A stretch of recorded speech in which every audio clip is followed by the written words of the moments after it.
Welcome to the Nerd Party.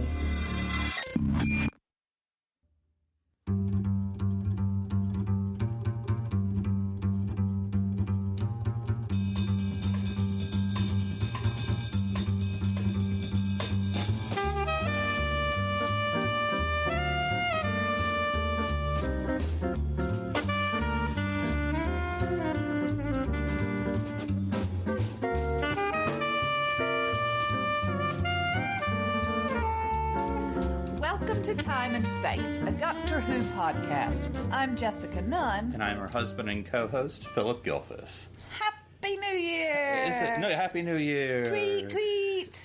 Stop tweeting. Begin with, you should never begin with an apology, I suppose, but we are in a different setting, so there shouldn't be too much background noise, but we are recording from a hotel. Earlier, there was a motorcycle parade. There was a motorcycle parade. That was fun. Everyone knows the January 2nd motorcycle parade in Charlotte, North Carolina is known for... motorcycles. Yeah, but then we got cookies, and it was all right. So. Ah, yes. Insomnia cookies. Yep. Shout out. We're not sponsored, not yet, but, you know. So chocolate milk and a 6-pack of cookies. That's how I roll. Indeed it is. All right. Well, because it is the new year, and at least that's now the new tradition, we're going to be talking about the New Year's special of Doctor Who. And, of course, like any New Year's party, which you shouldn't have, we are joined by two guests. We have Sue and Char returning to the podcast. How are you ladies doing? Hello. Happy New Year. Thank you. So, yeah. I guess let's get into it. Let's do it. We watched it live, so we saw a lot of commercials for the watch. Char, how did you watch this? I watched it via Amazon Prime, so I got it just this morning and watched it just a little short while before we started hitting the record button. Cool. And Sue, how did you watch this? I suppose I should say, anything you say can't be used against you in case. I don't know what you're implying, but I also watched it on Amazon Prime. Excellent. Is Pirate Bay still a thing? Probably. Though after seeing 28 commercials for the watch, I actually do now want to watch it. So anyway. That's the one thing I saw on social media before anything about the story is that BBC America had a bajillion commercials. Mm-hmm. That's what everybody's talking about. Yeah. It's because it's more unusual in British television to have that many adverts. Right. People are normally, when they watch our American shows, are like, what the hell? Why? Did they put it into an hour and a half, or did they put it into 2 hours? I wasn't paying attention, I'm going to be honest. Yeah, I wasn't either. So it was... We were drinking. We didn't care. True. Yes, all of these things. That's a good way not to care. Now, I'll ask you this first, Sue. I mean, and maybe it doesn't matter, but since I guess you're the longer Who fan than Char, not to compete women against each other, but the Christmas special versus New Year's special, does it matter to you, or does it have any more power than the other? Or I'm not talking about content. I'm just the fact of when it is. There's a cat rubbing on the microphone. Does it matter to me when it is? You know, I can only answer for me personally, right? But, most years, not this year, I would be with my family at Christmas. And my family, it is not full of science fiction fans. So I typically would not be watching a Christmas special on Christmas anyway, and usually watch it when I get back home. Mm-hmm. So, no, it does not matter to me when it airs. One little bit. Now, Char, I'll turn this on you because I know you've been playing a little bit of catch-up. So you've been watching Christmas specials, and they obviously all have Christmas themes to whatever degree. Do you like just having just a Doctor Who special with no particular holiday tie-ins? You know, Christmas and New Year's are so close together anyway. I mean, it doesn't make that much of a difference to me either. It's a holiday-themed type of special. This year it was a New Year thing. Whenever they want to do it, it's fine. It's also still technically Christmas. Mm-hmm. Well, yeah. Our tree's still January 6th. That's Christmas. right. Because wise men have not shown up That tree's still up. I'm going to dissent and say I miss the Christmas specials. Do you? I do. Not just the timing of it, but the thematic. There's always some sort of Christmas something chucked in. What British author's Christmas book have we not covered yet? Yeah, fair point. I'm sure we could come up with something. Sure, yeah. Was there a Canterbury Tales Christmas that we haven't covered or something? It's not, strangely. A little bit of Beowulf. He was known for Christmas celebrations. That's true. The Beowulf Christmas special. Grendel goes home. I don't know. Isn't that a Star Trek Voyager episode? It is. Yeah, because I mean, last year, which I thought was funny, like it's called Resolution, which really, I mean, it's not, but it's really called Resolution of the Daleks. I mean, it's not, but you can just fill that in. But of course, Resolution with the new year, yeah. And then this is just Revolution of the Daleks. So whatever, just change a letter. That's how it goes. So I don't know what next year will be. What letter can you change? Devolution. Romulation? I don't know. All right. Well, let's get into it. Jessica and I have been talking recently, and in our Inside the TARDIS library, we'll be talking about a Dalek Big Finish story. But, Jessica and I have our thoughts about Dalek stories, and I'm sure I think you were on recently talking about it too, so Sue, we'll go to you. Is this another Dalek story? I mean, it is. The answer is yes. But I mean, you know what I mean? Is this just another Dalek story? Or do you think there's something that they've done to it? That's such a guy thing to do. Right. Sue, I'm tossing the question to you, but I'm going to answer it for you first. Oh, it's like I'm back at work. JK. Yeah, she's a reference. We won't talk about it. Well, yeah. I'm mad about that reference. Osmond, could you fucking not? Please. That was a deleted line from the 11th Doctor. That's right. Oh, my God. No, she's digging in the litter box for no reason. No, but yeah, we Did not Does poop. that, yeah. What was the question? Another no. Dalek story. Yeah. Got it. Okay. I think this could have been a very interesting Dalek story, and they left that interestingness on the table, and it turned out to be just another Dalek story for me, to be honest. What would have been your twist on it, or what would have been your pulling it out? You want me to get into the weeds right now? Sure, let's All read right. this. So, Do it. I mean, the Daleks, right, are a symbol of hate and fascism, right? And in the setup for this story, they take that and put it into a literal police force. That is a very leftist statement, much more than I think we've ever seen on Doctor Who before. But then they don't explore it. They just have other Daleks who are also hateful and fascist come and kill them. And they don't address the fact that, I mean, the Doctor speaks about how hateful and terrible and vile the Daleks are, but nobody ever says, and you put them in police. They reference rioting, they reference unrest, and they reference, the mistrust in leadership at the beginning, but then they don't come back to it. And they just, they're like, they set up a problem, and you sit there thinking, where are they going to take this? And the answer is nowhere. But that, to me, almost summarizes all of last season. Agreed.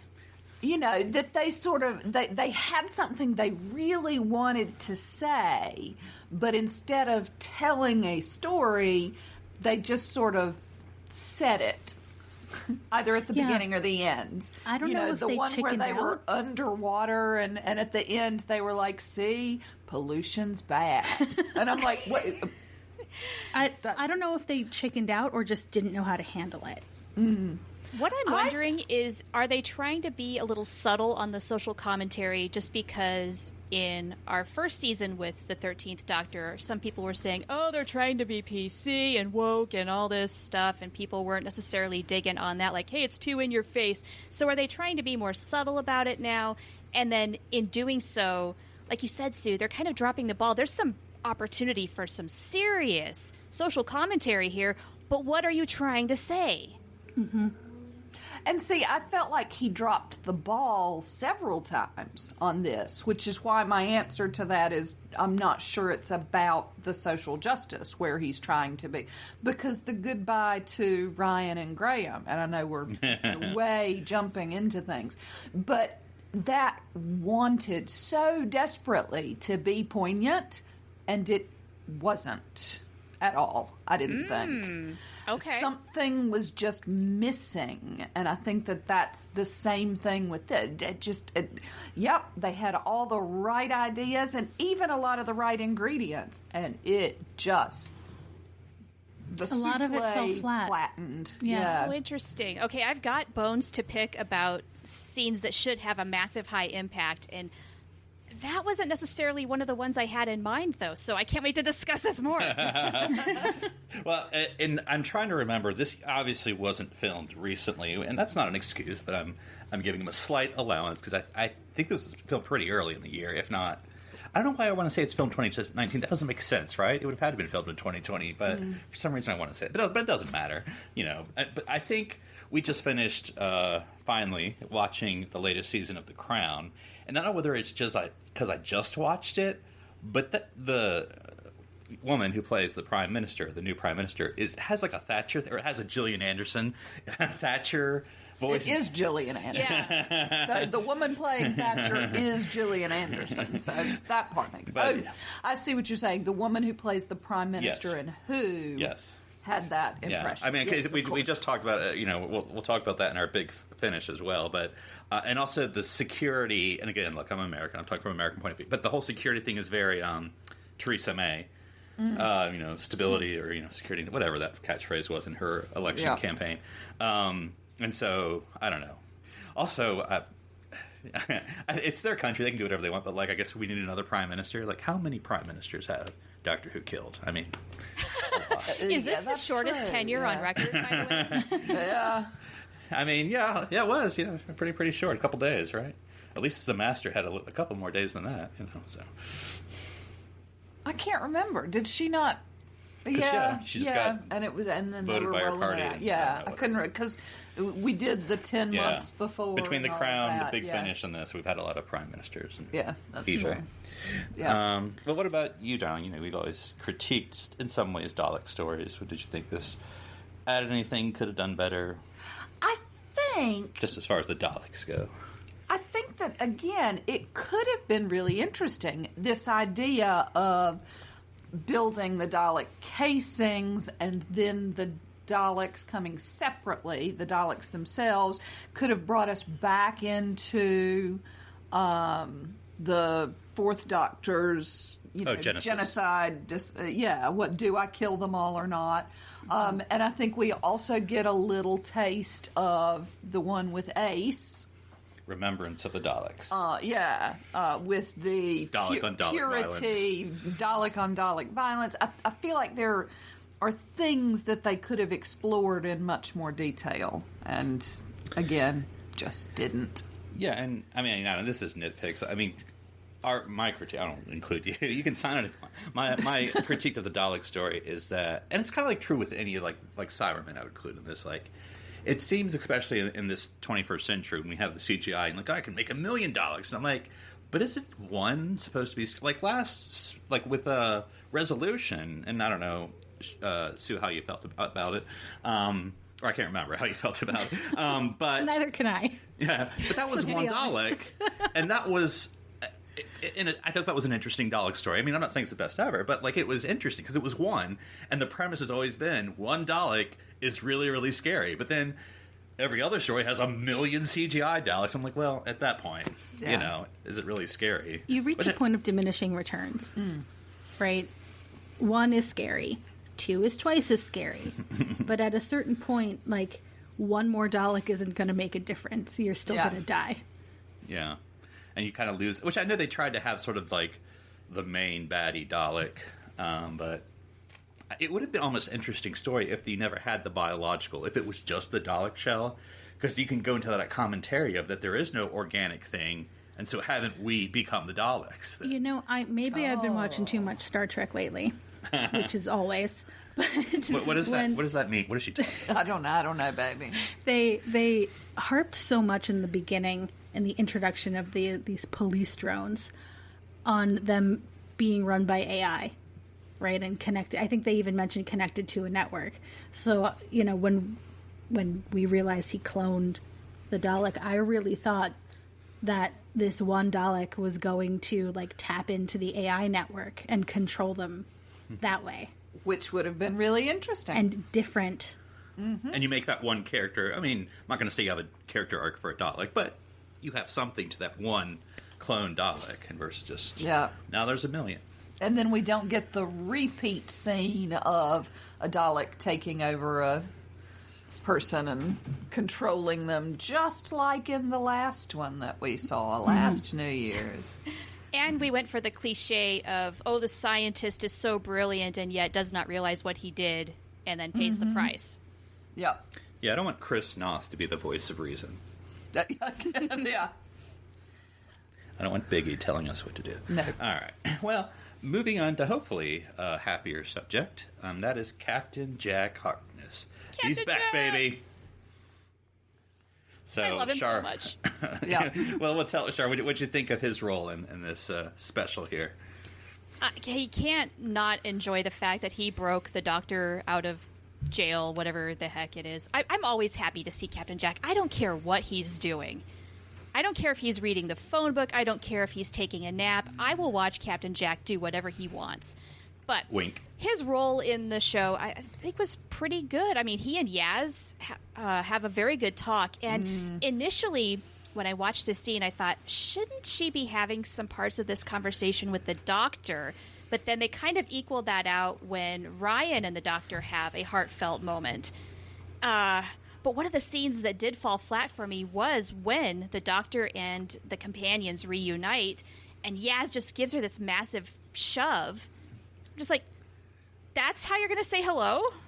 And we're not going to talk this out a little bit? Like, okay, hey, where have you been? What are you up to? Just, no. And it's like, oh, well, you're here now, so let's move on. No. No. Also, you're here now, so the 10 months I've spent obsessing to the detriment of my mental health, fine now. I'm cool. Yeah, We're good. no. This is not okay. She's clearly not fine.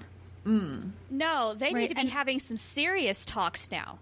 They definitely do need to talk it out. But I mean, I think at least the portrayal, I don't know if it's in the text, but I mean, I don't get the impression that Yaz is fine. Yaz is really broken up about stuff. Mm-hmm. And but there's no finish, there's no real arc of it. Yeah. I agree. I think, and having her there with Jack was really interesting and gave them the opportunity to even talk about it a little bit. But well, it also continues I guess it's still a fan theory that Yaz is into the Doctor. Right? Yeah, and now we're getting to a point, jumping ahead again, that as far as we know is just going to be Yaz and the Doctor and the TARDIS going forward. But so what does that mean? Do they address it? Do they get in a bigger fight? Is there going to be a romance?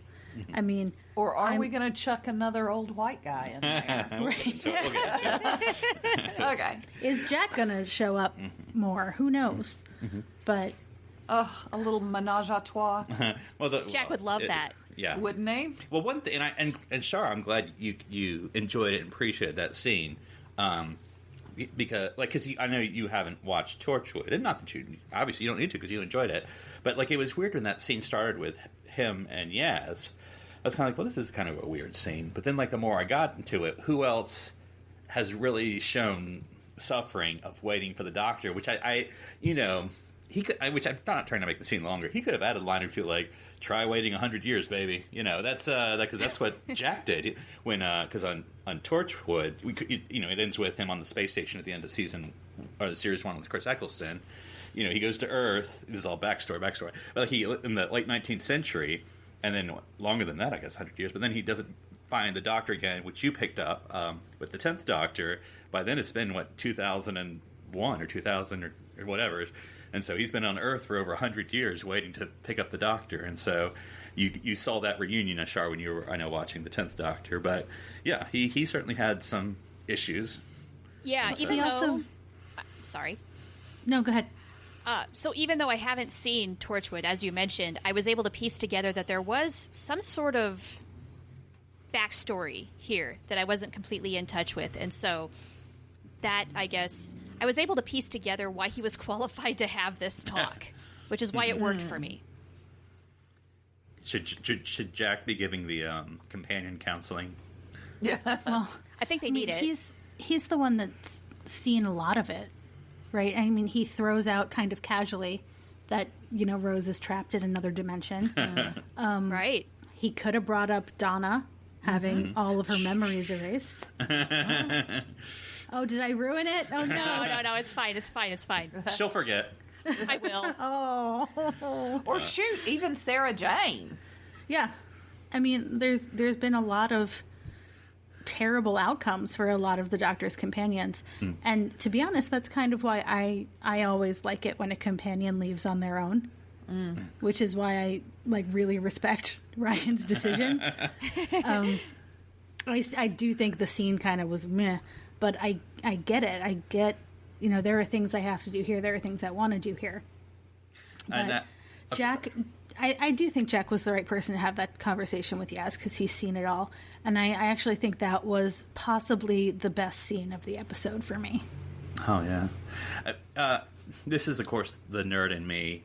We never did get the explanation of how Jack knew about the lone Cyberman, and whatever. It's your imagination. Big Finish will finish it, but still, he never got the because that was the whole thing of when they first met Captain Jack and beware the lone Cyberman. How does he know? And then Yeah. But And whatever. it didn't come up in this. No, I told you not to do it. She's like, what do you want? Yeah, I do like, and again, nothing against John, who we've chatted with and have autographs with. But anyway, that. I did love the, have you had work done? He's like... You're one to talk. Hadn't they already done that joke? Well, I mean, again, not to bag on them. It's, obvious every time. I mean, he did. So I don't know. I don't regret it that it just seems apropos. I mean, because he's fully gray now, which is fine. But obviously, when he's back to the character, I'm not sure he is fully gray right now. Yeah. I think he's fully blonde. I saw blonde. White, but yeah. It looks bleached when I've seen it Yeah. on QI. Yeah. Rather than I've gone gray. Well, he's certainly not brown. Or yeah, he's not brown. But yeah. Regardless. Yeah. He's the face of both. All right, figured it out. Yeah. All right. But anyway, I did enjoy it. Because, it's one of those things when you bring in Captain Jack, of course, they just had the cameo last time, and I was whining, surely he's going to come back, surely he's going to come back. And then he did come back, and that was fine. And so I thought it was an appropriate amount. Yes. Yeah. And he was clearly very excited about it on Twitter. Yeah. And I... It was fun. Yeah, and because I think and that's what Jack brings, right? Totally. Yeah, and because I think the danger, in as much as it is a danger... not a danger to him as a character who I enjoy, but to the other characters is that he can sometimes, steal the spotlight. But I don't think he did. I think he was part of the team. He did his thing, but he wasn't over the top. He was Jack. And that's not a bad thing. Yeah. But, Yeah. Yeah. And he thinks that Graham's a silver fox. Well, you're going to make out with him. So, Man, I really wanted him to work on that a little more, and he didn't. Now, I don't know, each to their own fandom.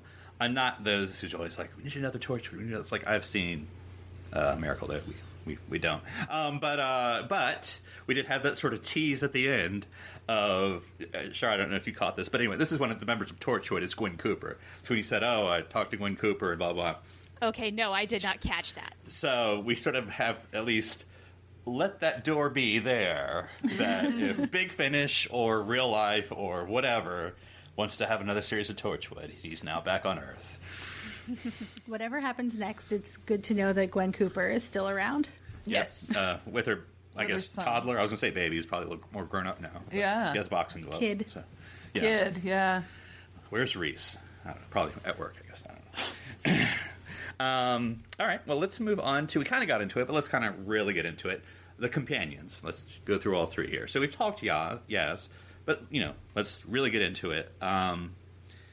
Because I think that it's an emotional response, so it doesn't have to be logical, but the whole, I was in space jail, which I do live you have this big build-up, you just walk I was in space jail. But they're like, and then she gets like she was in space jail. She couldn't help it. Yes, I mean, it would be another thing if it was like 11th Doctor. Oops, I hit the wrong button. Which I know she did hit the wrong button this time too. But I don't know. I mean, I get it, but the follow up in Yaz's mental health, we've sort of like have pressed that button, like when she was in the nowhere dimension. I don't even know what it was called at the beginning of the season. And we were sort of left like, oh, she was really affected. Maybe nothing's going to happen. Okay. And then now we have her going, obsessive with the Doctor, which we've seen in people. It's not like the craziest thing in the world. But, Ryan and Graham kind of looking at each other. But I don't know. Jessica, what were you thinking with Yaz? Yeah, I just think... Was she used? And yes. Did she have lines? Absolutely. And she even had, this story start of an arc. But once again, they let her down, and no, it's good now. It seems to be. At the end of it, she's like, "Yay, we're off." Well, I think we need to have a talk. Yeah, before you go. Yeah, and Sue, I mean, you mentioned to it, but if you want to go deeper, you can, or you cannot, about the whole Thasman thing, about like, and whatever. Either way, it doesn't matter to me. But her obsession with the Doctor, which we've seen across genders, both of doctors and companions, of that whole wanting to be with the Doctor, whether it's everyone's had it in Doctor Who throughout all of Doctor Who. So it doesn't have to be romantic, but it may very well be. But it's obviously an obsession, and so I don't know where do you think it is, or where do you think you would like it to be? I guess. How do I put it? Regardless of gender, I don't like the Doctor in romances. I like the idea of an asexual hero. I like the idea of a hero who is not getting caught up in romances. It's just it's a personal preference. If they are going to go down that road again, it's not the worst thing in the world for it to be Yaz. But, I mean, we definitely had inklings, hints that Yaz is still trying to figure stuff out for herself. Mm-hmm. My biggest concern is that going forward, I don't want them to do to her with the writing what they did to Martha and make her Doctor obsessed, wide-eyed puppy dog. Mm. Yeah, because I think in some ways, well, and Char, since you've more recently watched Martha than any of us have, it seems like they're different characters, but you have sort of hyper competent. I mean, Yaz is very good. She's good in this episode. She does smart things. She says smart things, but she's finally noticing things. Like, she pointed out important information throughout this episode. Mm-hmm. She sure did. I've always thought of her as like the Dr. Junior. But anyway, Char, how do you think that Yaz Martha comparison goes? That's really interesting you say that, because I wasn't necessarily making a Martha Yaz comparison as I was when Graham and Ryan were basically saying, hey, look, I think I'm done. It reminded me of Martha saying, I think I want to be here on Earth. Has Ryan traveled the Earth family in the past 10 months? Is that what he just done? Yeah. Yeah. Now, as for Yaz, I think that what Jack said to her in the convo we just were talking about a moment ago of like, hey, enjoy the journey while you're on it. The joy is worth the pain. I think that had a profound impact on her eagerness to stay with the Doctor. I'm not really getting the romantic overtones, if there are any. If they go there, I'm kind of on your side, Sue, where we've kind of done that, and I don't know how I feel about that. Do we really need to do that? No, let them have some adventures, and let's have some emotional, non-romantic kind of bonding here, because, okay, for one thing, we really need to learn more about who Yaz is, and this is a great opportunity to finally figure out who the heck this character is, if she can find herself. But then the Doctor also, she's just barely starting to open up now. Can we get more of that, please? How about if we get Yaz a different girlfriend? That would be fine. And then that's the second companion. But then we are kind of repeating the whole thing of, okay, no boyfriends, no girlfriends coming along, right? Well, maybe we'll blur the line this one time and see what happens. Don't know. This hasn't always worked out. Is she still... I mean, I don't know. This is the nerd in me wanting details. Is she still a police person, PC, intern, whatever she was? I don't know. I mean, but it's been 10 months, Does she go to her job? She kept... What was it called? Getting... like faking forms that put her on special assignment or something. Yeah. There was a name for it that I don't recall. Yeah, yeah. But if she was sleeping in wherever she was in the TARDIS, creating, her yarn board, trying to figure out where the doctor was for 10 months, then I doubt that she's going to work.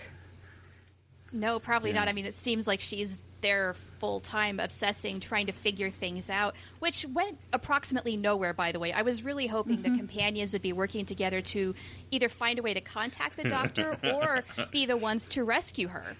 But then, well, that's the Jack. thing, right? They find out this information about their Daleks and they start to look into it. But as soon as they take the first step of an investigation, Jack and the doctor show up.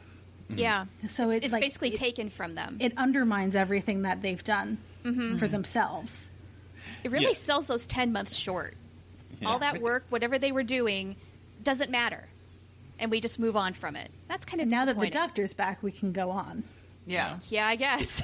Here we go. I was reading in a review, and I was trying to really avoid articles because, you kind of just want to think for yourself first. But anyway, there was one article of, that was their plan. They just gang up on Chris Noth, and that was the plan. I was like, well, I guess. I don't know. What are you doing? Oh, they're security guys. Well, we tried. I was like, oh. Yeah, aw, shucks. I do like the idea that we're going to have the Ryan and Graham adventures. Spin off another Big Finish opportunity. Yep. I do wonder if, I know that the actors are going to be moving on, but I do wonder if they might just make a couple of cameos here and there to ease the transition, because I'm going through right now in the David Tennant years, we've got Donna, and then Martha just made what I think is her final exit. But for a while, those two were working together and what have you. Are they going to come back every now and then? It certainly seems like they're leaving the door open, and it would be a shame to not capitalize on that. Or is the guy from Pointless going to come back and be Mr. Smith and... from Sarah Jane Adventures. Yep. Off we go. Yeah. So anything left on Yaz? We'll go to the other two boys here. Anything else? If not, let's hit Ryan. He sort of had the most, I think, of the... Well, less Graham than that much, I don't think. But what do you think of Ryan? One thing, and y'all can disagree with me here, the Ryan-Doctor conversation, which I think was very dramatic and very good, but, so you talk about the romance of the Doctor, and I don't know, I'm going to say this and I can already hear the arguments in my own head of well, that's not true, Phil. But, I don't like the Doctor being too introspective. This emotional conversation with because, I try to think about the other doctors, and maybe it's a new direction, and maybe y'all can argue against that, for the Doctor to have this sort of well, what do you think, the old Doctor? Ryan's well, what do you feel, or what do you think? He's being a friend. It's a very good dramatic scene. I'm not complaining about that in and of itself. But as for Doctor Who, we don't often get that. And it's one of those things, if this is a new direction of, being a more introspective Doctor, maybe that's not necessarily a bad thing, but I guess I'm sort of convoluted by the fact well, just because she's the woman Doctor and they're making her, but, they didn't do this with Peter Capaldi, sitting there, and maybe it's not wrong, and I don't know. I guess I had mixed feelings, I guess is what I'm trying to say about having this introspective moment of the Doctor. Well, here's the thing about that conversation, right? It's all about change. But what they're really talking about, if anybody should be able to handle change, it's the Doctor, right? The Doctor changes all the time. However, the Doctor has always been, as far as we've known, the Doctor has always been the same character in a different body. So what this is really about is the difference between an external change and an internal change. Because sure, the Doctor changes all the time, but for the first time, the pillars of the Doctor's existence, personality, knowledge of herself are what's changed. Mm-hmm. Right? Everything else is superficial. Whether you like or don't like bananas, who cares? Right? Whether you are who you thought you were and have the history you thought you had, that's going to be a little more, ground shaking than what color your hair is. And the fact that you've got apparently a tremendous amount of history that you have no recollection of. Yeah, I really, really, really want them to explore this in the next season, because she is shaken to the core, you can tell. And I just see a bunch of story potential here. I know there's a lot of outcry about this development, how people are upset about it online, and I'm just like, no, there could be some excellent stories about who she is, what that means, and I'm only going to be upset about it if it's squandered. Yeah. I'm so... God, maybe I'm in the minority here, but I'm very much over the constant return to Gallifrey. It's in its own little dimension. It's not in its own little dimension. There are people alive. They're all dead. No, they're really frozen in time. Just pick one. Yeah. Pick one and tell the story, because I'm so confused. I don't know. Does anybody know what's going on? No. I don't know what's going on. But everybody wants to add their own little piece to the canon. Right. Yeah, I mean, we'll get to Ryan, but just to add to that, and I guess it's a delicate balance, because I'm looking at New Who for the most part, because the showrunners have all been Doctor Who fans, and I'm painting with a broad brush. They're all different guys. I mean, but everybody wants to leave their mark, right? Yeah, they all want to kind of explore the origins, explore the character, whereas classic Who was just like, you're just a random producer, make a show. Yeah. They didn't really, some cared, some didn't care. Yeah. But anyway, but all these ones have to be like, this is why, and this is who, and I like it, because you could be like, oh, it's fan service, but like, I don't know, some of it's interesting and good, but yeah, as you say, like, maybe one Gallifrey story every 4 years is the rule or something. Yeah. Also, before we go back to Ryan, I just want to put a pin in the fact that I really want to talk about all the characters in jail. So all the cameos? Okay, yes. Okay. At some point, I want to come back to... Angela. Angela the Weeping Angel. Yep. Yeah. Well, oh, I forgot you were in here. Oh, yeah. Which Char doesn't remember that because she's never seen them. So, that's fine. What are you talking about? Exactly. Well, see, it works. You don't remember them either. Perfect. But, which I like that maybe she'd solve them the first. Anyway. But any other... we'll talk about his exit, if that's what we want to go to. Any other Ryan moments that weren't part of his saying goodbye, which I guess is sad to say if there weren't any, right? I wish that we'd had more. Like the beginning of the last New Year's special, wasn't it? Was the one where we got to see him playing basketball and hanging out with his friend. Yes. Yeah. Yes. I wish we'd gotten to see that this time, because we see him sitting at home with Graham, and then we see him in the TARDIS with Yaz, and then the Doctor's back, and then Ryan says, "I want to spend more time with my friends and my dad." But we didn't see that within this episode, darling, which would have been interesting. And Char and I were doing a lot of writing. We could tell you, it's tell, don't show. That's what everyone always says. It's true. Right, Char? That is true. Totally. I was an English teacher, and I said that a lot. I said, don't show me crap. Just tell me about it. Just summarize. Well, that's what they did here. I'm going to disagree. Okay. I think that the scenes where we had Ryan, talking to Graham on the Dalek ship, planting the bombs. Oh yeah. Any sort of interaction, I felt there was a sort of a dissatisfaction, of strangeness. I like there was just, he wasn't fully there. Like I felt very much this whole episode that he was done. He lost that sense of adventure, or I didn't really catch on to that. I'm going to need to rewatch and then see maybe if I notice it beyond a first-time context. Ryan, it seems like this was as good a time as any, though, for him to have an exit, and especially knowing that it was coming. I mean, really, of all the companions in this iteration, he's probably had the most growth, which, I'm sorry, is not very much. It's a very low bar. But he has grown up a lot. Yeah. So it is kind of nice to see him, I guess, come this much full circle. And if he wants to go, well, by all means, let him. He has at least figured out a direction he wants to go in his life, which that's an achievement right there. So go off, buddy. Yeah. I mean, because I think when we were watching this on BBC America, of course, they showed Resolution right before this because they were just having a Doctor Who marathon. But one thing, not to talk about the last year, but I will now. As you say, Ryan, and I don't mean this in a bad way, he started off very immature because he's a young guy. But I think in Resolution, when he had that he was more adult than his dad in that conversation. No, Dad, this is how you say this conversation. This is how I felt. This is what you should be at. I mean, this guy's pretty smart. I mean, emotionally smart. And then, like, you had in this special the scene with the doctor where again he's very emotionally smart about telling the doctor, about, like, no, you're not just the doctor. I don't mean to just say you're the doctor, blah, blah, blah, blah, blah. But, like, you know what Ryan should do is he ought to become a counselor.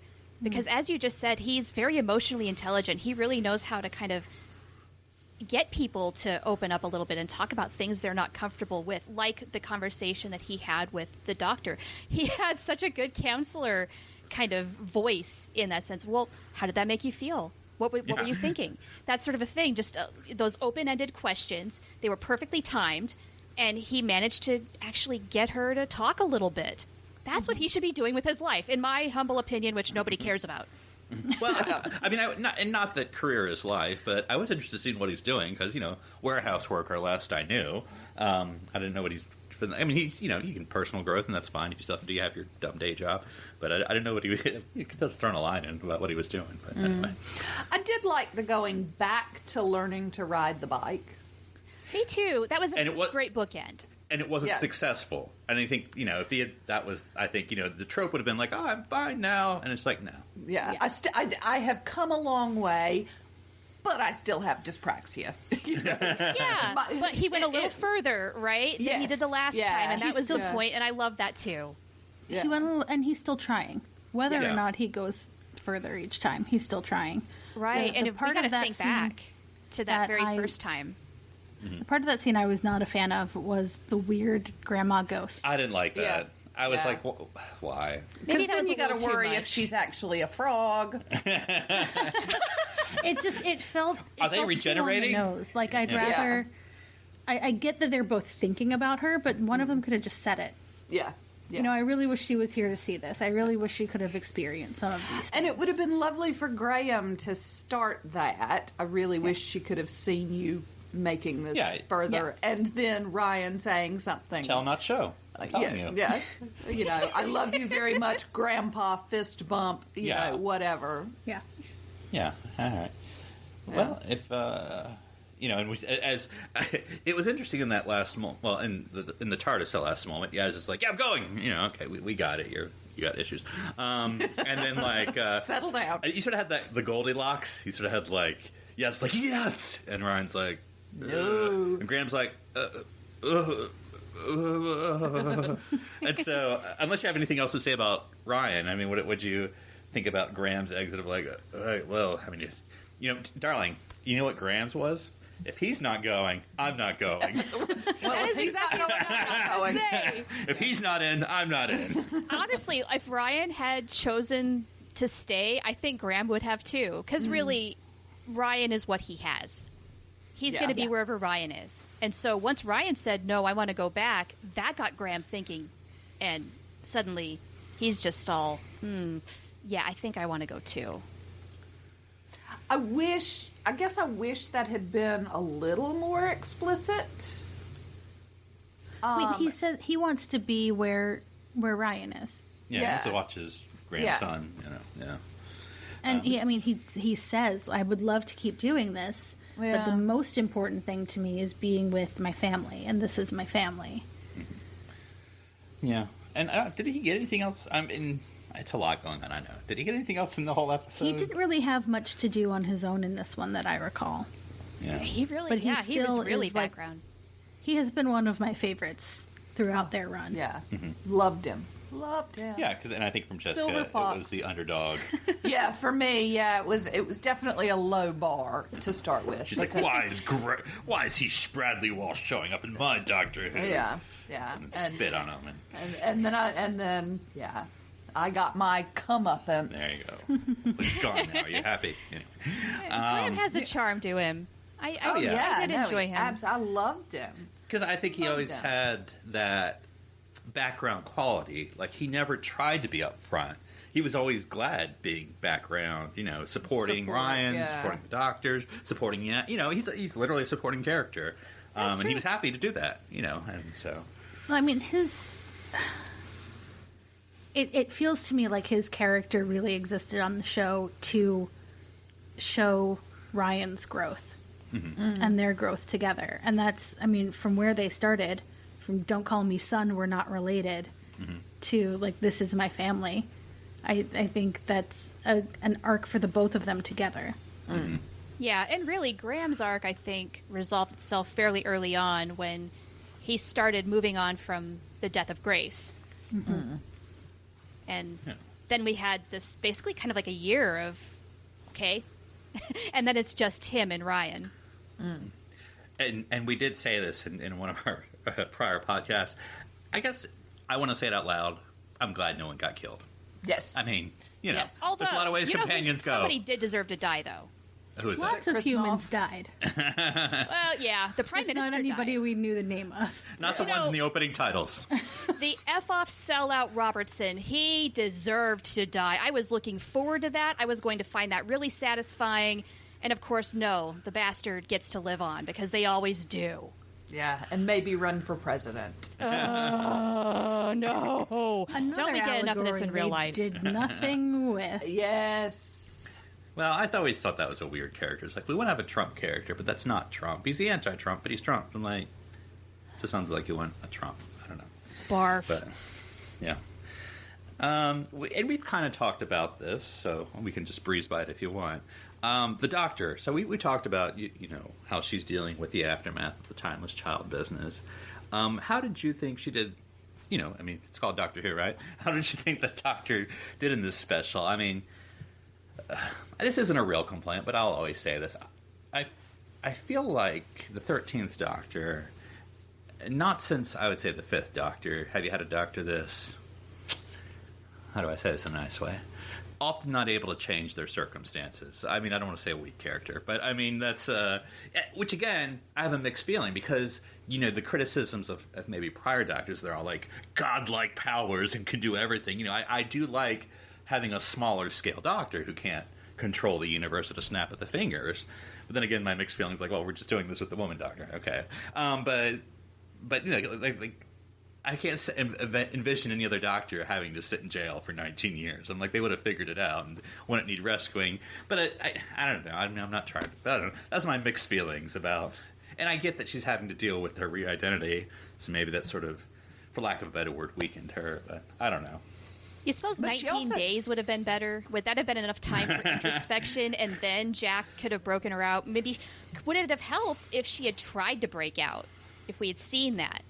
If she had slammed her fist into the ice For a billion years. yeah, something like I mean, The 12th Doctor. yeah, it was kind of hard to envision. She's just sitting there doing nothing. I mean, Well, she and was she thinking, also but doesn't spend those 19 years, at least that we see, really, really focusing on dealing with her new identity. Yeah. Because she comes back having not dealt with it. Because that would be Yeah. something, as a Time Lord, time doesn't have that meaning, so she'd be like, okay, this is like a day at the spa. I know it's a prison, but like, and I mean that as more of a, I'm going to think about this thing. You know, you show her being, I don't know how you could show it. You probably should just tell it. Of her Well, they It's did. easier. It's Yeah. Right? yeah. I mean, She said, I thought about it for 19 years. Yeah. the impression I got is that she wasn't trying to break out and didn't feel the desire to because she had turned inward.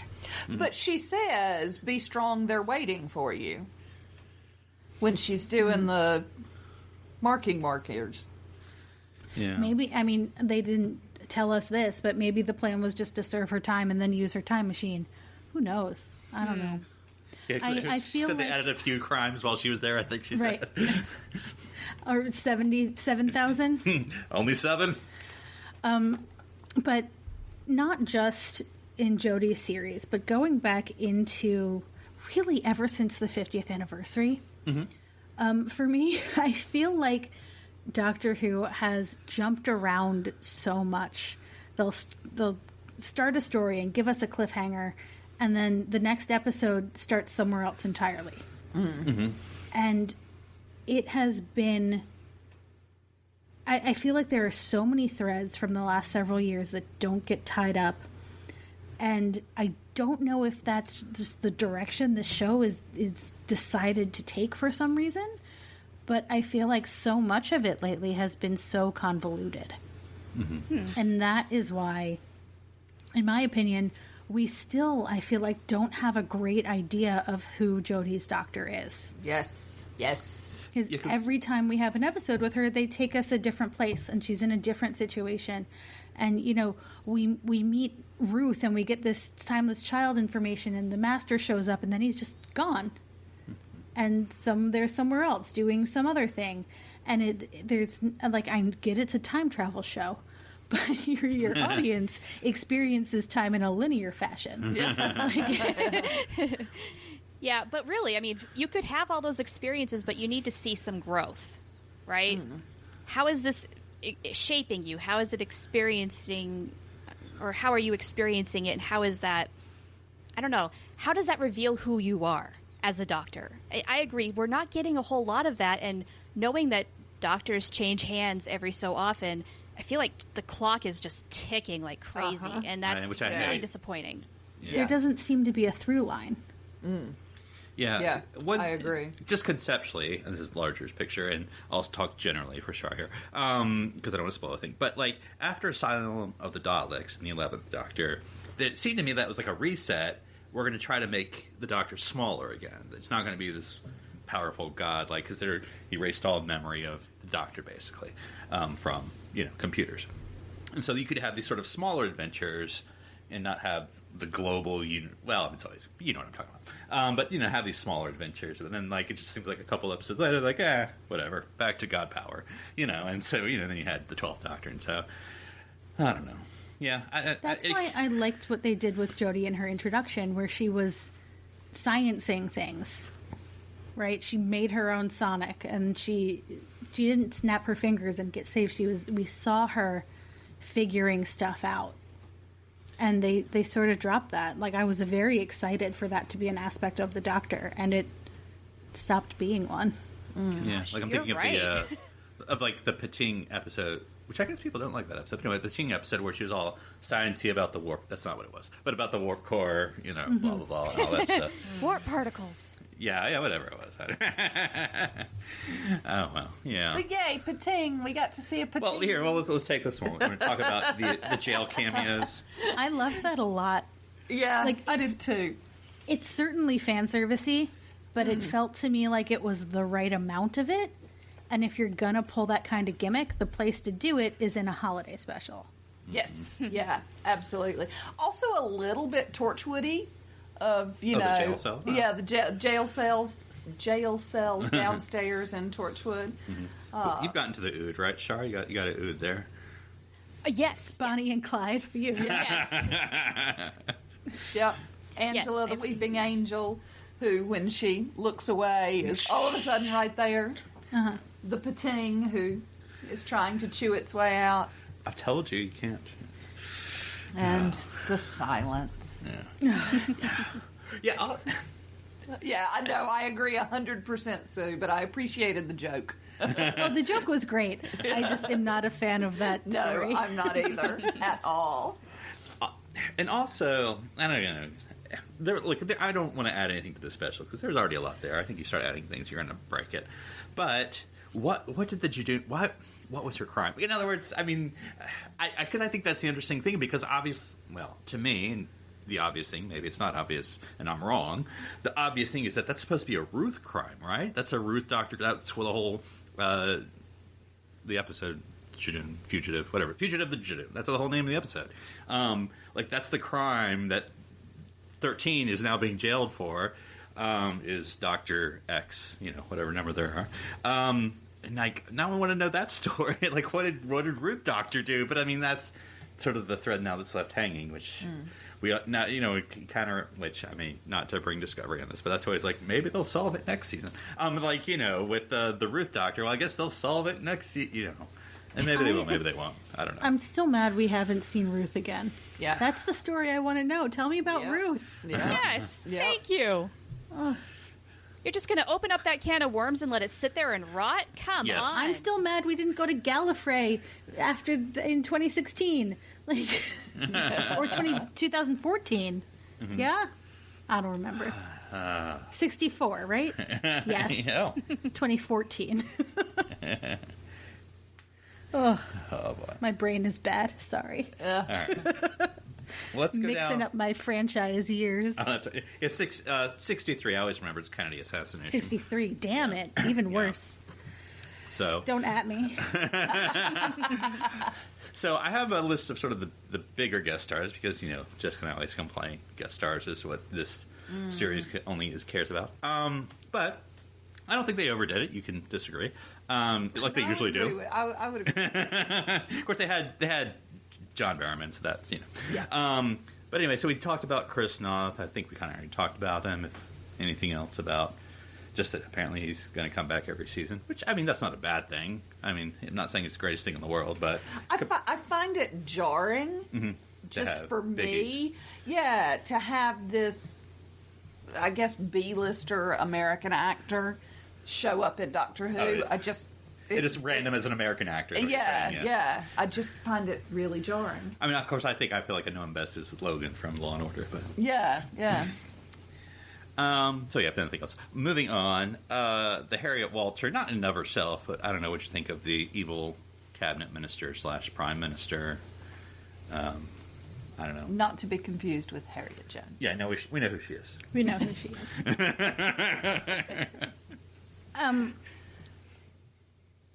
It seemed unnecessary. I mean, I know you needed somebody to be the face of the government in this one, but it could have been anybody, I guess, is what I'm trying to say.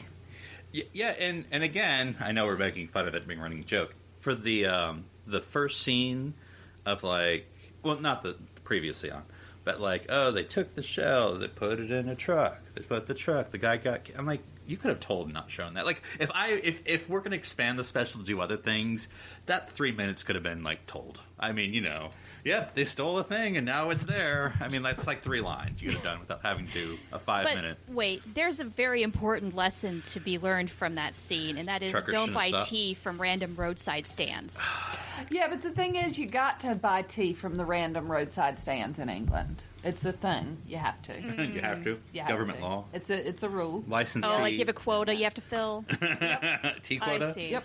Okay, I wasn't aware of that. Usually more late at night, but yeah. Is that a curry too? Yeah, a little bit of a kebab. Now, a disappointing guest star, and I don't mean disappointing that he was in this, disappointing he wasn't used more. Nathan Stewart Jarrett, who I know from Misfits. Yes.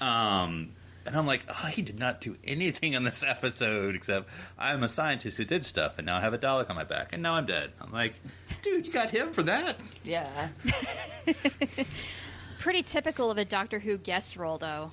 Yeah. Yeah, I mean, Doctor Who, at least in New Who, right? Guest roles are pretty much synonymous with stunt casting. Yeah.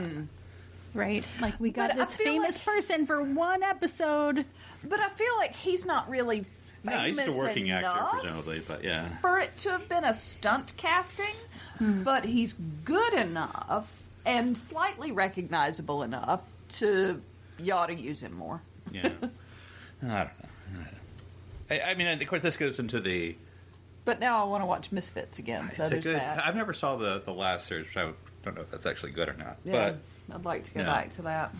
yeah, if anyone hasn't watched the Misfits, it's a bit timey-wimey in some It's sense. not the Misfits. It's just Yeah, Misfits. yeah. But it stars. I mean, it's got a big cast. Have you guys seen it? No, I'm working through Schitt's Creek right now. Okay. Yeah. Misfits is a British show. It has the what's-his-face from Umbrella Academy. Yeah, Robert Sheehan from the Umbrella Academy, and And you'll see he plays the exact same character from Umbrella Academy in this. Yeah, and the guy from Game of Thrones. Oh, that's true. I never thought he started that way. The creepy sadistic guy, I don't think that narrows it down.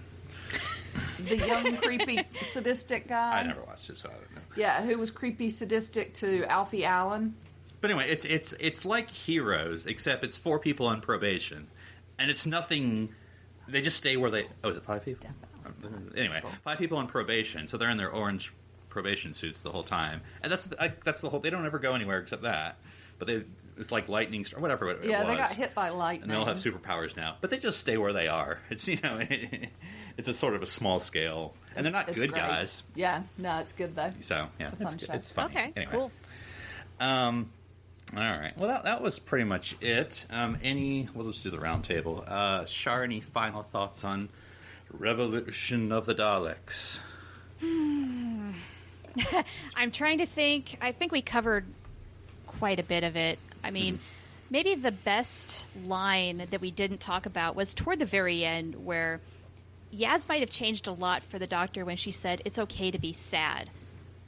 That hit the Doctor, and the Doctor's reaction hit me in a way like she didn't even consider that before, did she? Just because she does lock herself down so much.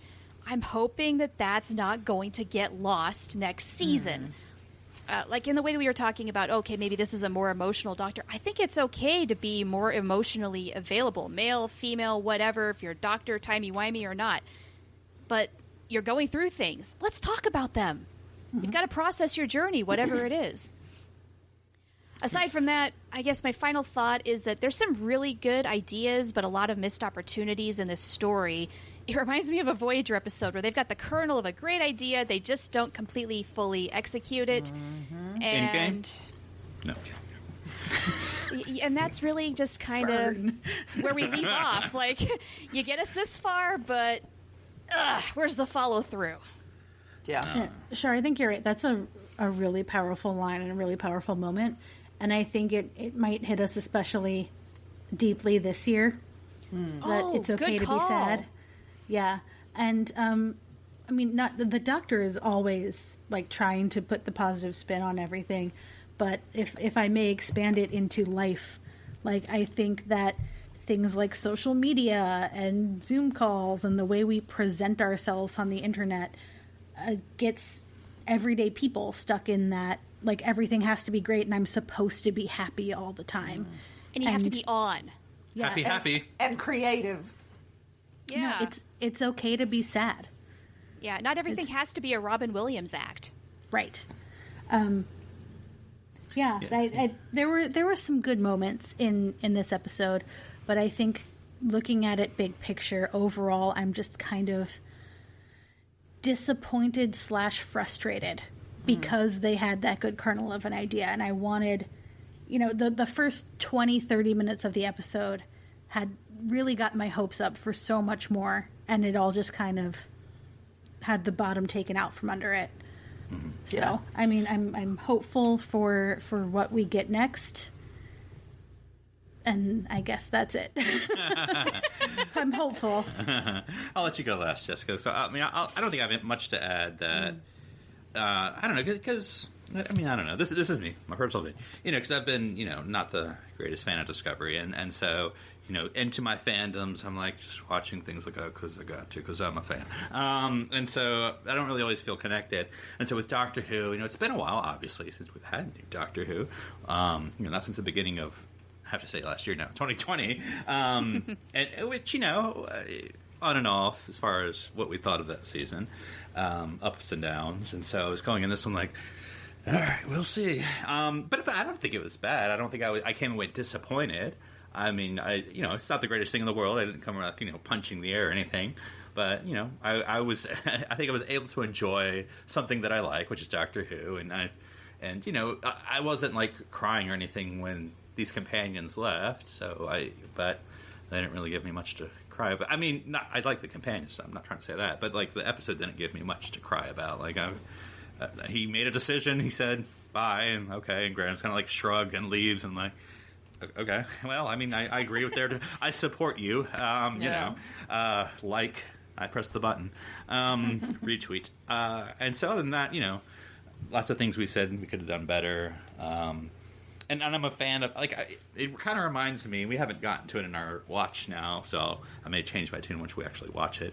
It always reminds me of the Fifth Doctor, where I love the Doctor. I love the Fifth Doctor. And I love the 13th Doctor. Their stories are always like, I like the Doctor, And so, like I said, I don't think this story was bad. So I'm glad we have it.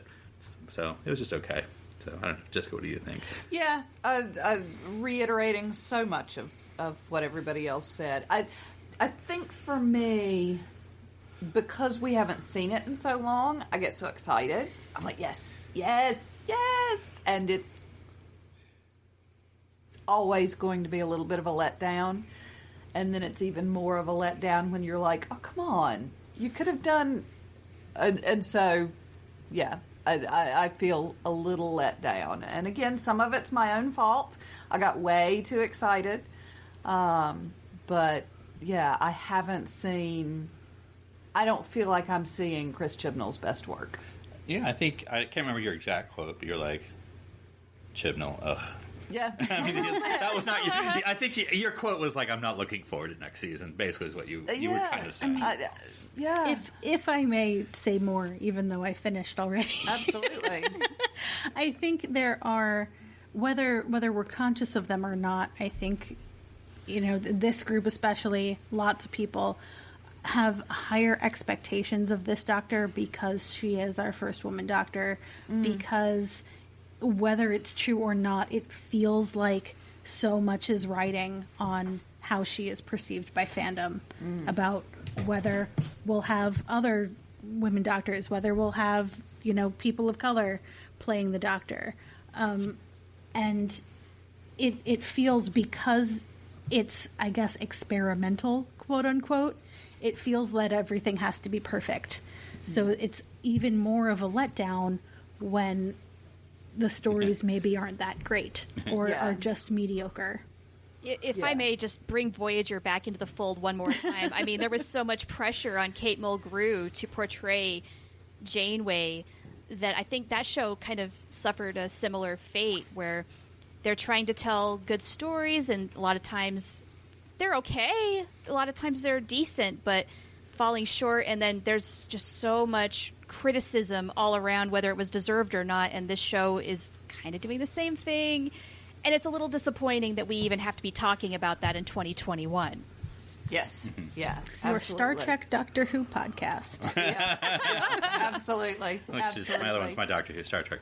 And of course, because I see where you're heading with this. Yeah, and I feel like I'm going to break some hearts here because you all watched it on Prime. You did not get Stay tuned for the introduction of the new companion after this commercial break. No. Yes, I feel like I'm going to break y'all's hearts. But John Bishop is going to be the new companion in 2021. That's his real name. Old white guy. I would say that. Yeah, he's not ancient. Yeah, he's not old. John Bishop. You know more about him than I do. Yeah, I mean, he's a comedian. So you may recognize him from some British quiz shows and things like that. I like him. I like him a lot. It has that rugged, handsome. I mean, like, he's not. I don't know if he's the same age as Bradley. He's probably a little younger. Yeah, but he sort of has that so. sort of. And he's a northerner. Yeah, he's 54. Yeah. Yeah, but I think his name's Dan. The character's name is Dan. Don't quote me on that. But anyway, yeah, they had like a little short that you could probably find on YouTube introducing the new companion. So okay, I wasn't even aware that a companion was joining I wasn't the mix. either. It was, because this aired, and I know I avoided social media. Well, I avoided fandom social media. I was doing political social media on January 1st because the hour difference, you're going to just basically get spoiled. But, I was on Facebook because Jessica's like, oh, Facebook, they don't talk about it there. And, of course, they talked about it there. So I just saw, introducing Dan Brown, threw the phone off across the floor. But anyway, they had a little vignette you can find on YouTube. It's just like a 5-second little thing they put together. Okay. So it'll be Yaz. Is it wrong that I'm kind of disappointed? Dude, No, well, I am too, because it's too we late for are. this question, but do we need this? no. Yeah, I think a lot of people were looking forward to the all-female, all-woman Dude, we TARDIS. could learn so much about Yaz, and I'm afraid that this dude is going to take the attention away from her yet again, because if you're bringing a new character to the mix, you've got to introduce them, we've got to get to know them a little bit, and she's just going to be sitting there like she mostly has been. Yeah. But also, a guy in his 50s and a woman in her 20s traveling with the doctor when there's no, familial explanatory connection. relationship is weird. And he appears to be contemporary. I mean, there might be an explanatory relationship. Who knows? I would, because he seems contemporary. In the 5-second video, you'll see it looks like it's from the 2021. I don't know, but I'm projecting. But he's not from the future or the past, and like an alien world. Just look like some guy from Sheffield, probably. I guess Jack is the last companion from a different time. Yeah. Yeah. Yes. Who was it before Jack? You're going to make me hurt my brain. Well, Ace was technically from the present. She was fast forward to the future, so she was technically present. Right. Mel, I don't think they ever explained where she came from. Maybe I disrespected. She was on. Oh yeah, I don't know. I can't remember. Then we get Perry was present day. Sorry, I don't have to go through every single person in my head. Turlo was present day. Then you get to I think Nyssa, because Tegan was present day. Nyssa was from is an alien. So there you go. So it's going to be a 3-person TARDIS again. So, but there you go. Okay, I mean, maybe we're being a little premature. Well, yeah, maybe it'll be great. I was premature with Graham. Yeah, this is the Bradley Walsh precedent, and as someone pointed out with no, the comments are just junk these days. But anyway, in a good way. It's not. So I'm not disappointed in the actor. I feel like I need to make clear. I'm disappointed that apparently we can't have a television show without a middle-aged white man in the main cast. Yes, yes. And that was my issue with the Bradley Walsh casting in the first place. And again, I adored Graham. But yes, 100%.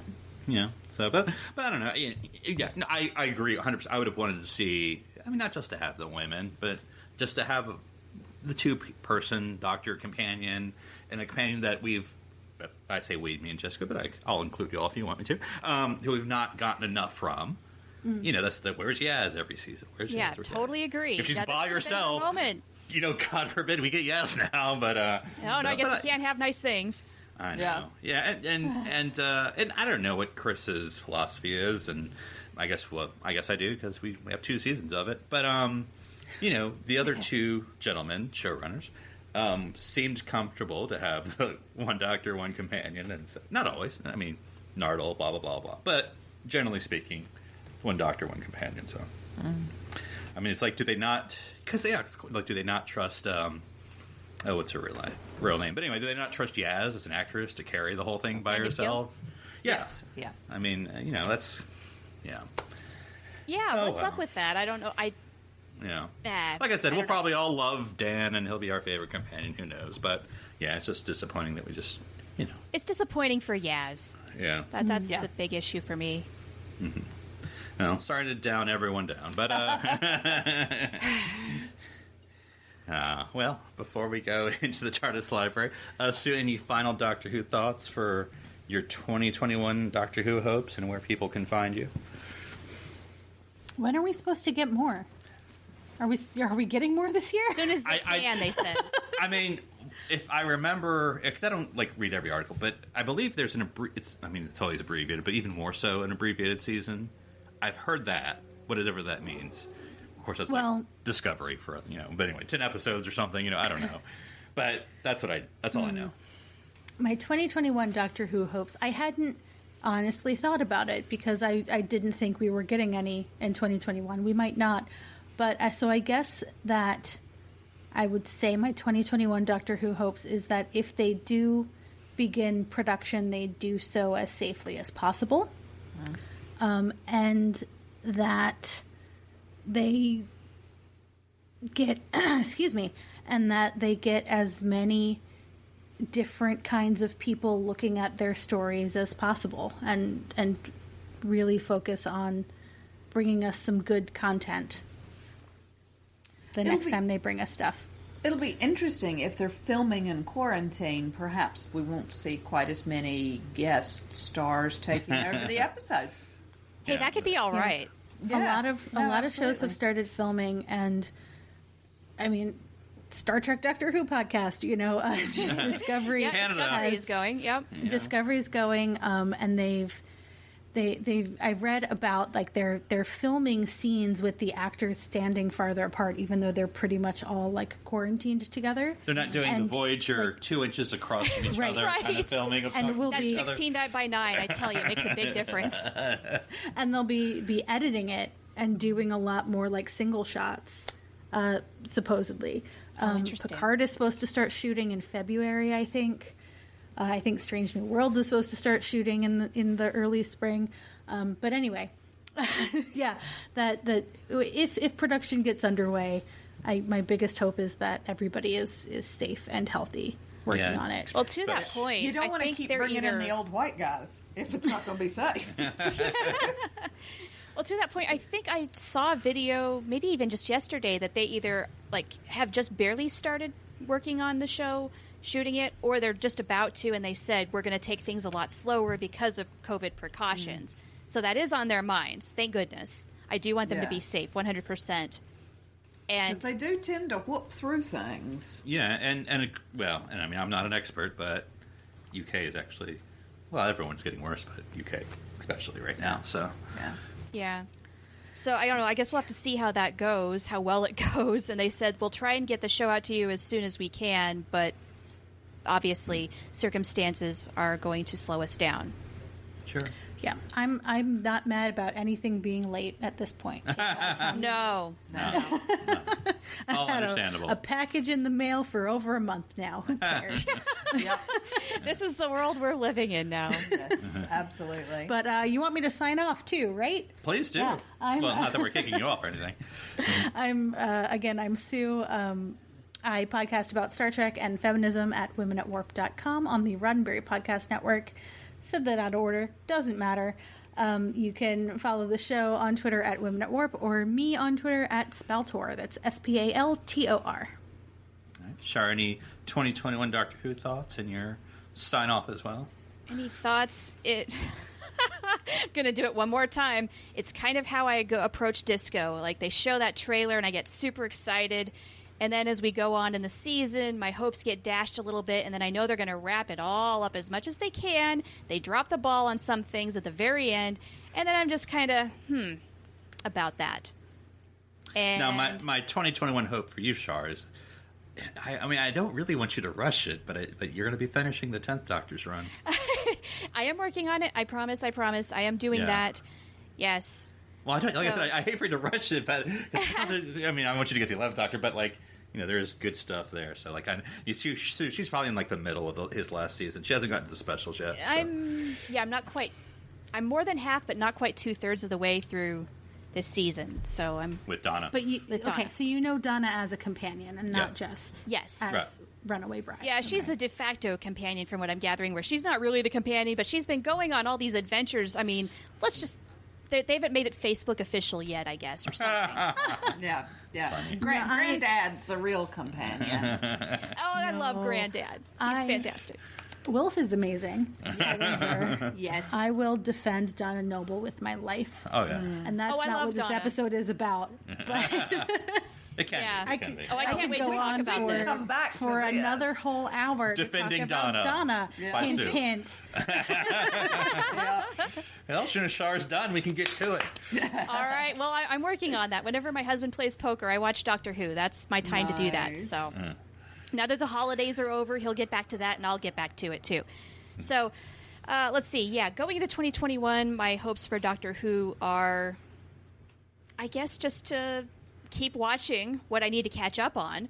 And then whenever we do get new Doctor Who with Jodie, I'm for it. Let's watch it. Let's see what they do with it. I'm always willing to give it a chance, but I have learned that I, too, Jessica, am not the biggest Chris Chibnall fan. I think there's other writers on this show, in this franchise, that I like a whole lot more, even with the limited experience I have. But that said, I'm willing to give it a go. Let's see what you did. What do you got? Yeah.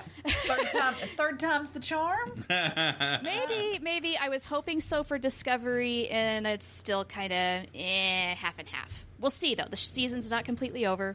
Always willing to give it a chance. One episode left. One episode. We're going to have a lot of things to wrap up. I'm hoping it's about 3 hours long. That's what they're going to need to get this wrapped up. That's not going to happen. So, I don't know. We'll see where it lands. Although, I gotta be honest, I've been enjoying Discovery this season. I mean, this season, it's been different. It's cool. I like seeing the future, which is a neat thing. But this isn't a Discovery podcast. I'll stop. No. But as a casual viewer, I wish we could have done without a certain two-parter and spent more time on our actual problem. I feel that. Hardcore. Hot take. Yeah. Oh, boy, we need to talk. Yes, and I'm currently not doing any Star Trek podcasts, and so if you want to have me on as a guest, that's cool. I'll sign up. the other project I'm working on is with Phillip. We're writing an audio drama, ever so slowly, but we're getting there. Cool. And where can people tweet you if they want to request your podcast? You can always tweet at me, and my handle is the Profanity. Cool. Well, don't ignore you any 2021 I got Doctor Who nothing. hopes? I got nothing. I got no hopes and no dreams for Doctor Who at the minute. That's not true. I'm not going to do it. I'm not going to get my hopes up. Nope. Nope. Well, Nope. No. I doubt we'll finish because we're talking about like a lot of years. But we have finished our first series of the Fourth Doctor. I don't think we get through all of them this year, just because of the pace we live. But I think we'll get a good chunk of living with Tom Baker for this year. Yeah. As the Doctor. Yep. So, all right. Well, with that, let's go into the TARDIS library. Whoosh, whoosh, whoosh, whoosh, whoosh, whoosh. When you close your eyes, I go to the library. go to the library now. So for this Inside the TARDIS library, we're going to be talking about the Time of the Daleks, not to be confused with our board game. So this is a big finish that we listened to. It first premiered on 21 May 2002. And would you like to read the synopsis? Yes, please. The Doctor has always admired the work of William Shakespeare, so he's a little surprised that Charlie doesn't hold the galaxy's greatest playwright in the same esteem. In fact, she's never even heard of him, which the Doctor thinks is quite improbable. General Maria Lerman, ruling Britain after the Euro Wars, is one of Shakespeare's greatest admirers and is convinced her time machine will enable her to see the play's original performances, which the Doctor believes is extremely unlikely. The Daleks just want to help. They want Lehman to get her time machine working. They want Charlie to appreciate the first ever performance of Julius Caesar.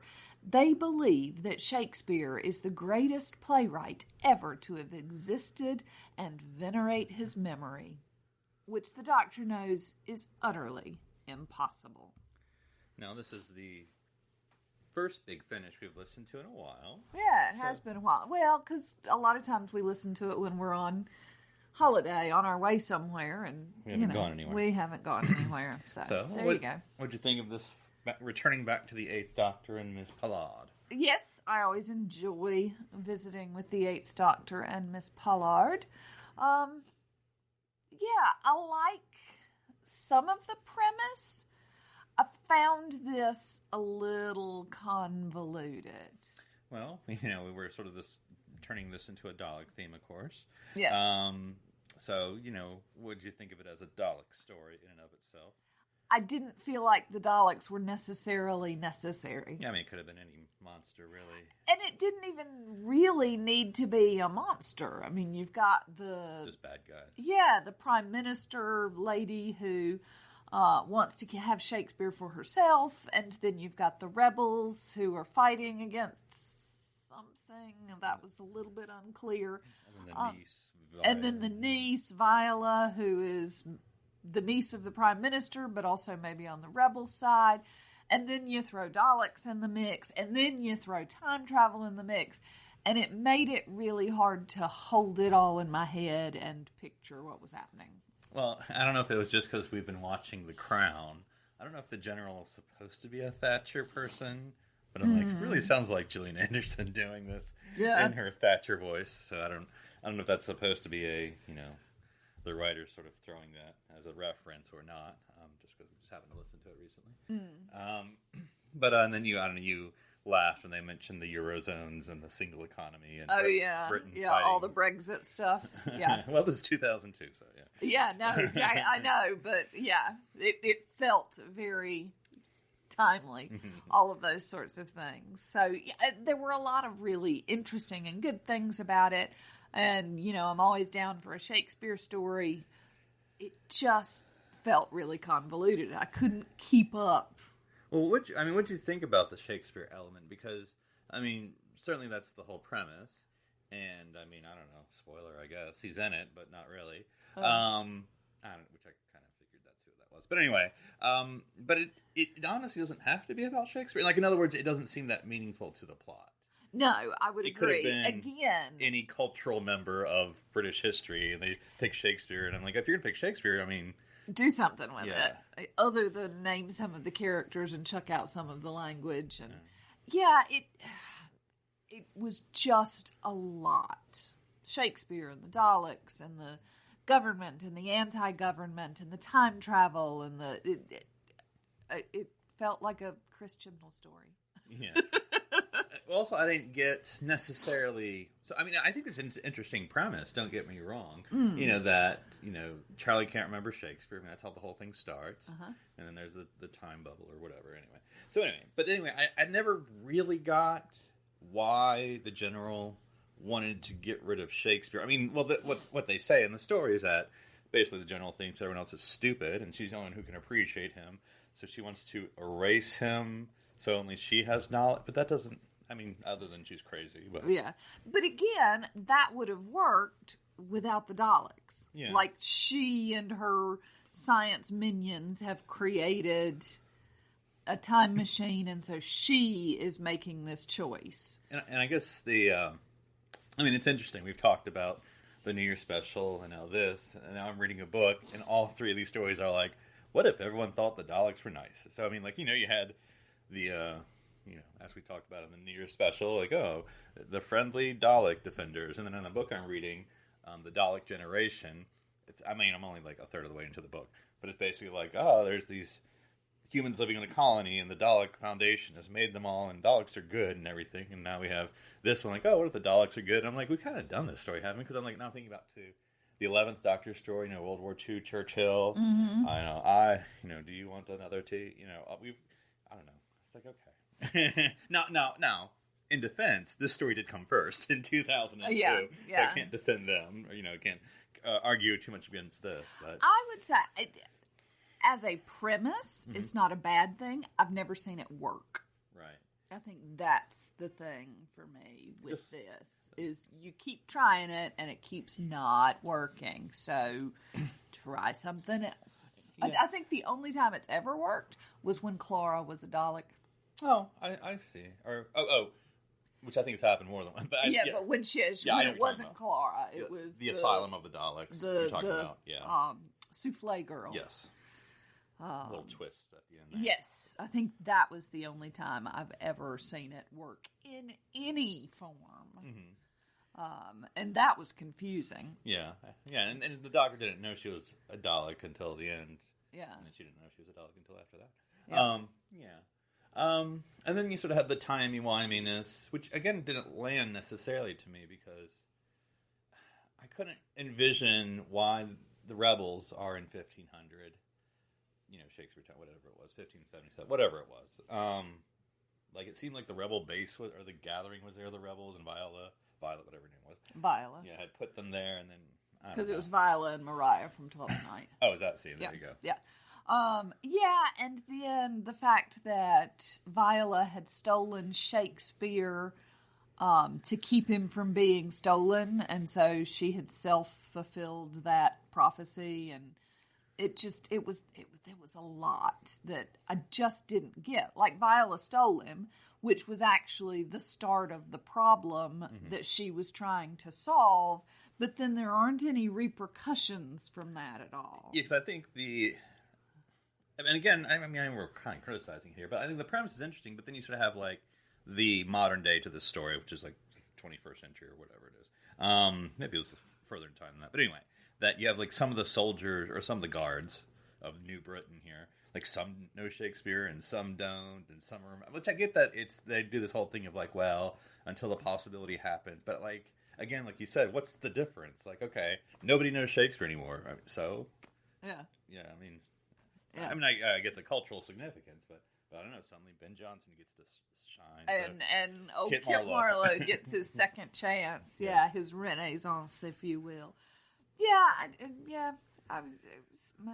Yeah, I just had my biggest complaint is just that I couldn't keep it all in my head to then imagine it at all.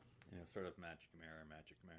Yeah, through the time. Now we do get this sort of ending of where we've been going in the series, that it's sort of the twist of the twist of the twist, is that none of this stuff actually works as time travel, and the reason that there's been a time reading is because of Charlie. the mysterious girl. Charlotte Pollard. Yeah, so which we haven't solved yet. Maybe we will here fairly soon, but I don't know. So I don't know.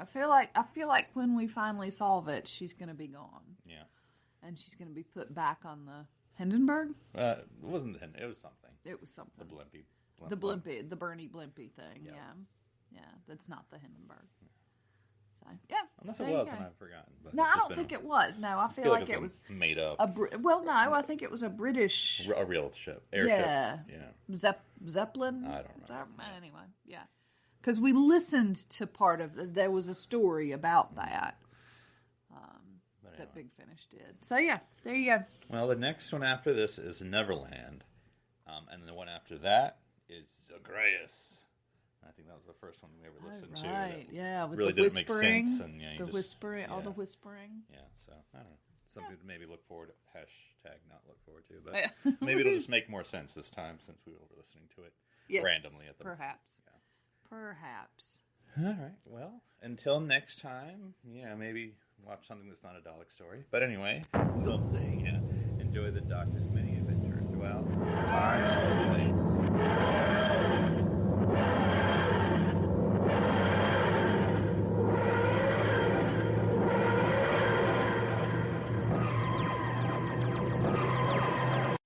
This is BBC Television.